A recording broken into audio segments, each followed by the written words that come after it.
கட்டுப்படாதவராக நினைத்திருக்கிறான்னு சொன்னால் அது ஆன்மாவிற்கு பெரிய ஆபத்து. நல்லா கேட்டுக்கோங்க, ஆன்மான்னு எடுத்துட்டா அடிமையா இருக்கிறது தான் சிறப்பு. தேசம்னு எடுத்துட்டா சுதந்திரர்களாக நாம் இருப்பதுதான் சிறப்பு. ஒருவேளை தேசம் அடிமைத்தனத்திலும் சிக்கி இருக்கிறதுன்னு வச்சுக்கோங்க, அது பெருத்த நட்டம். ஆத்மா சுதந்திரமா இருக்குதுன்னு வச்சுக்கோங்க, அதுவும் நட்டம்.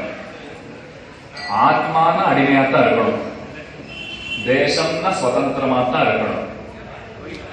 இப்ப முக்கியமா நான் சொல்ல வந்தது என்னன்னா, என்னதான் தேசத்திற்கு விடுதலை கிடைத்திருந்தாலும் ஆத்மாவிற்கு சிறப்பு என்பது அடிமைப்பட்டிருத்தலிலேதான் அமைந்திருக்கிறது.